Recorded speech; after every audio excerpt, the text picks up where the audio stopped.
दोस्तों, अगर आप क्राइम की दुनिया में थोड़ी सी भी दिलचस्पी रखते हैं तो आपने जरूर बहुत से सीरियल किलर्स की कहानियां सुनी होगी। ऐसे किलर्स जिन्होंने अपनी दरिंदगी से पूरे इंसानियत को संसार किया हो। पर आज जो कहानी हम आपके सामने लाए हैं वो एक ऐसे सीरियल किलर की है जिसकी हैवानियत की दास्तां सुनकर कोर्ट के जज तक की भी रूह कांप गई थी। वो जज जिसने न जाने कितने ही खतरनाक और खूंखार मुजरिमों को अपने आंखों के सामने खड़ा देखा होगा, उनके अपराधों से जुड़ी हर छोटी से छोटी जानकारी को पढ़ा होगा, उन मुजरिमों को अपने करतूत के लिए कड़ी से कड़ी सजा भी दी होगी। लेकिन जब इस शख्स के मामले की सुनवाई हुई तो जज भी अपने आक्रोश को रोक नहीं पाए और गुस्से में ऐसी सजा सुनाई जिसे सुनकर पूरी दुनिया में हंगामा मच गया। दरअसल 100 छोटे छोटे बच्चों से रेप के बाद उनकी बेरहमी से कत्ल करने वाले इस सीरियल किलर को कोर्ट ने इसी बेरहम तरीके से सजा देने का ऐलान किया था। अदालत ने अपने फैसले में कहा कि जिस तरह से इस शख्स ने 100 बच्चों की गला दबाकर बेरहम हत्या की, ठीक उसी तरह इसे भी मौत की सजा दी जाए। हर एक बच्चे का बदला लेने के लिए सारे पीड़ित परिवारों के सामने उसी तरह इसका गला 100 बार घोटा जाए, ठीक वैसे ही जैसे वो मासूम बच्चों का गला मोटी जंजीर से घोट देता था। फिर उसी तरह से इस सीरियल किलर के लाश के भी कम से कम 100 टुकड़े किए जाए, जैसे वो बच्चों के सबके टुकड़े करता था। उन टुकड़ों को तेजाब के डिब्बों में डालकर इन डिब्बों को शहर के चौराहे पर रखा जाए ताकि सारे लोग इसे देख सके और एक मिसाल कायम की जा सके। जैसे आपको यह सजा सुनकर अजीब लग रहा होगा, कुछ इसी तरह का हाल तब भी लोगों का हुआ था। इस सजा की खबर फैलते ही अखबार में सिर्फ ये सवाल उठ रहा था कि चाहे मुजरिम कितना भी बड़ा क्यों ना हो, पर क्या कोई अदालत को ऐसी सजा सुनाने का अधिकार है? आखिरकार लगातार उठ रहे सवालों और दबाव के कारण कोर्ट को झुकना पड़ा और इस सजा को बदलकर फांसी की सजा सुनानी पड़ी। जरा सोचकर देखिए दोस्तों, जिस इंसान की सजा इतनी भयानक है वह खुद कितना भयानक सोच वाला आदमी रहा होगा।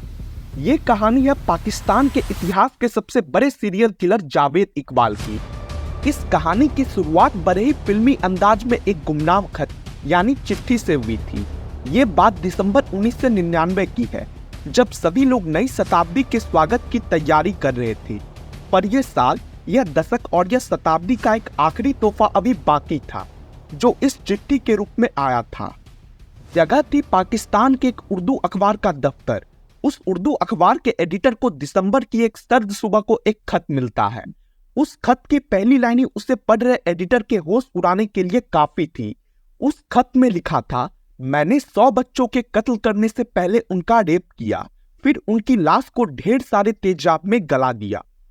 चिट्ठी के साथ में एक पार्सल भी आया था। इस 2 लाइन को पढ़ने के बाद एडिटर उस पार्सल को तुरंत ही खोलने से अपने आप को रोक नहीं पाया। पार्सल को खोलने पर उसमें से कुछ बच्चों की तस्वीरें निकली, जिनके नीचे कोई नाम तो नहीं पर कुछ नंबर्स लिखे थे। ऐसी चिट्ठी अगर किसी को मिलेगी तो सबसे पहले उसके दिमाग में यही ख्याल आएगा कि शायद कोई मजाक कर रहा है।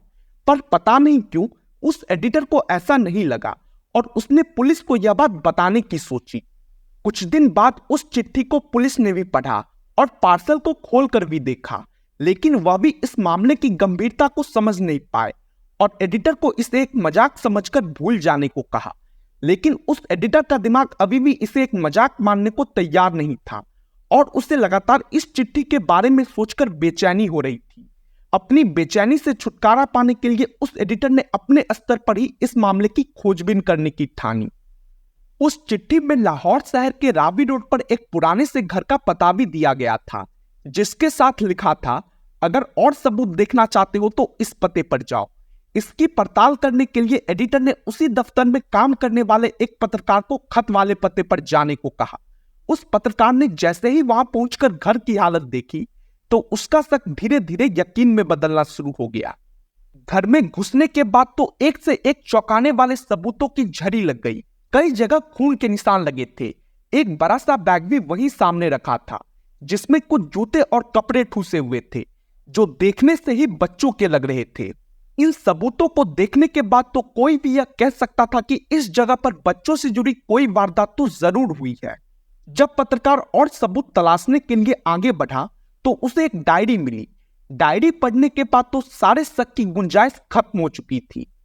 पत्रकार ने बिना एक भी सेकंड गवाए तुरंत ही अपने एडिटर को कॉल पर सारी जानकारी दे दी और यह भी बताया कि चिट्ठी में जो बातें लिखी हैं वो पूरी तरह सच लग रही है, क्योंकि यहां मौजूद सारे सबूत कई बच्चों की कत्ल की गवाही दे रहे हैं। यह सुनते ही मानो एडिटर के पैरों के नीचे से जमीन खिसक गई हो। उसे यकीन नहीं हो रहा था कि जिसे सब मजाक मान रहे थे वो बात सच साबित हो गई है। इसके बाद जब एडिटर ने पुलिस को बताया तो आखिरकार पुलिस वालों के भी होश खुल गए और वो लोग जांच करने उसी जगह पर पहुंचे। अब पुलिस की मौजूदगी में वहां खोजबीन शुरू हुई तो उस घर में कैदराज बाहर आने शुरू हो गए। सबसे पहले 2 बच्चों के कंकाल मिले, पास में बड़ा सा कंटेनर भी मिला। वो कंटेनर हाइड्रोक्लोरिक एसिड, जिसे आम भाषा में तेजाब कहते हैं, उससे भरा था। जिस जगह पर कंटेनर मिला वहां की दीवारों पर कुछ कागज के टुकड़े चिपकाए गए थे। ऐसा लग रहा था मानो चिट्ठी लिखने वाले किलर को पूरा भरोसा था कि यहां पुलिस या पत्रकार दोनों में से कोई ना कोई तो आएगा ही। सारे मर्डर की डिटेल एक डायरी और एक 32 पेज की नोटबुक में है जो मैंने कमरे में छोड़ दी है। उसकी कॉपी मैंने ऑफिसर्स को भी भेज दी है।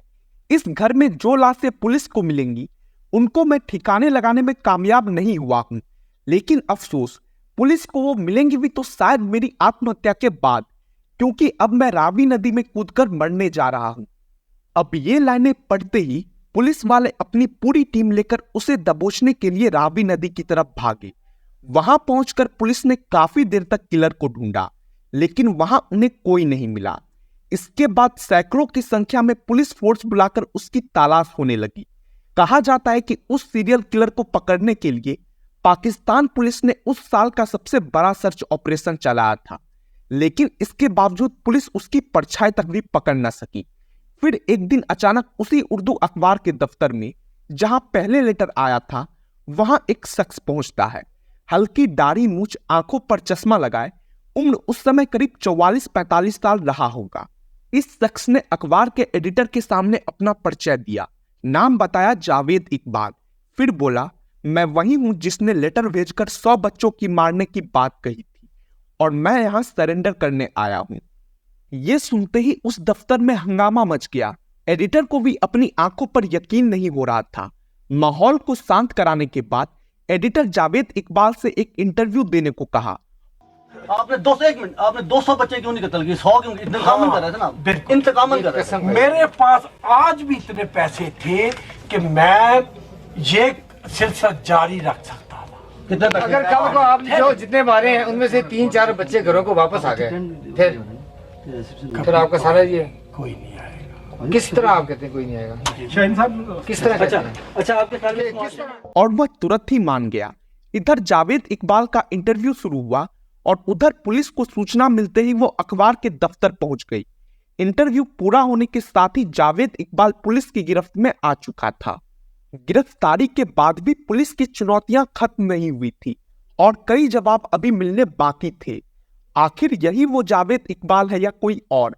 इसने किन बच्चों को मारा है, क्यों मारा है, सिर्फ बच्चों को ही मारने के पीछे की वजह क्या है? ये सब पुलिस के लिए बड़े सवाल थे। लिहाजा पुलिस अब उन राज से भरे पन्नों की एक एक परतें खोलने में लग गई, जिनमें न जाने कितने बच्चों की चीखें दबी थी और कितने मासूम के सपने हमेशा के लिए जिंदा दफन हो गए थे। इधर पुलिस स्टेशन में जब उससे पूछताछ शुरू हुई तब उसकी पहली लाइन यही थी, मैं हूं जावेद इकबाल, 100 बच्चों का कातिल हूं मैं। मुझे इस दुनिया से नफरत है, मुझे अपने किए पर कोई शर्म नहीं है। मैंने जो सोचा था अब उसे पूरा कर लिया है, इसलिए मैं मरने को तैयार हूं और मैं माफी नहीं मांगूंगा। पुलिस ने जब उससे यह पूछा कि क्या तुम बचपन से ही ऐसा कर रहे हो, तब जावेद ने जवाब दिया, ऐसा नहीं है, मेरा जन्म साल 1956 में हुआ था। मैं बचपन से बहुत ही साधारण इंसान था, वैसे ही जैसे दूसरे लोग होते हैं। मेरा भी परिवार था, मेरी भी प्यारी माँ थी जो मुझसे बहुत प्यार करती थी। ऐसे में पुलिस ने सवाल किया, जब सब कुछ ठीक था तो फिर बच्चों को क्यों और कैसे मारा? आखिर इसके पीछे की वजह क्या है? यही वो सवाल था जो जावेद इकबाल की जिंदगी का पूरा सच सामने लाने वाला था।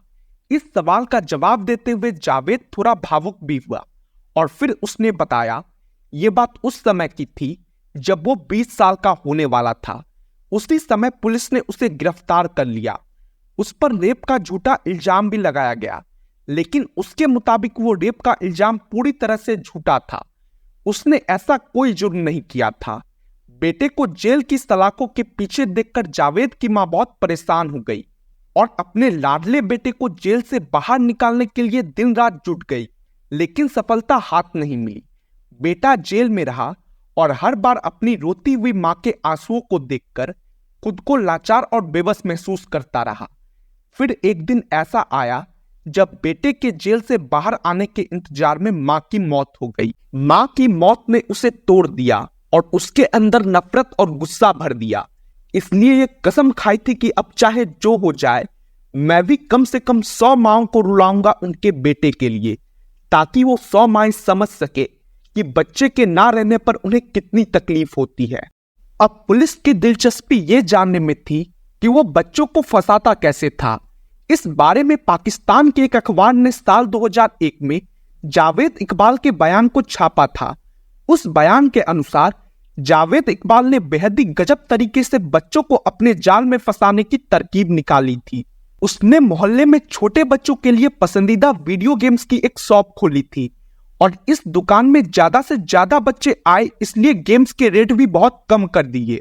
कई बार तो वो ज्यादा बच्चों को लाने के लिए वीडियो गेम्स फ्री भी कर देता था। इस लालच में बच्चे कई बार बिना घर वालों को बताए भी उसकी वीडियो गेम शॉप में आ जाते थे। अब दुकान में आए कई बच्चों में से एक बच्चे को टारगेट करने के लिए वो नया पैतरा अपनाता था।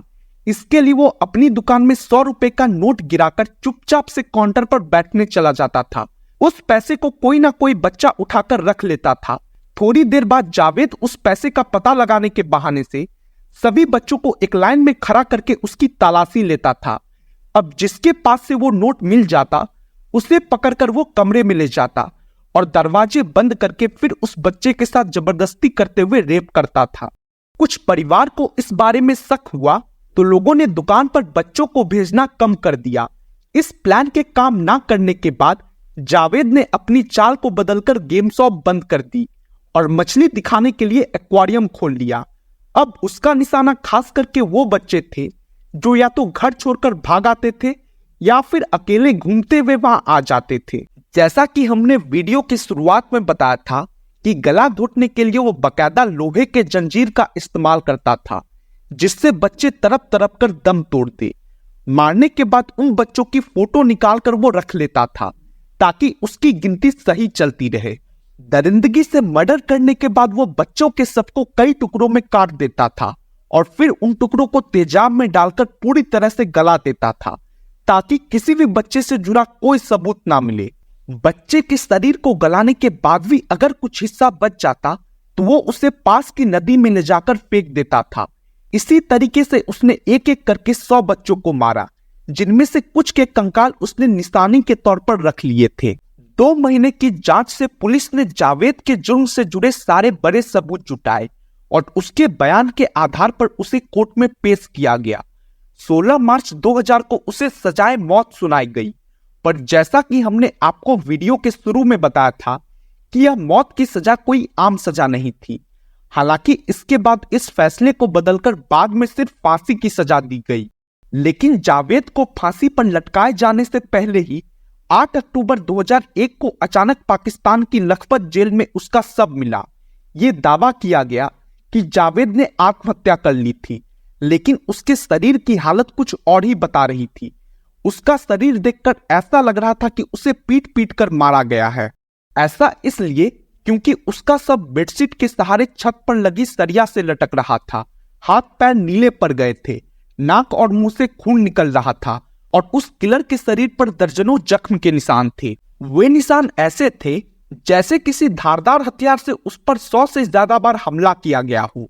जावेद के साथ जुर्म में शामिल रहे उसके एक साथी साजिद अहमद की भी जेल में इसी तरह मौत हो गई थी।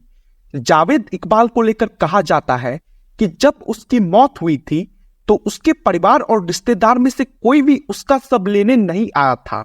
उसके भाई परवेज मुगल ने तो यहां तक कह दिया था, जिस दिन उसने 100 बच्चों की बेरहमी से हत्या करने की बात कबूली, उसी दिन से वो हमारे लिए मर गया था।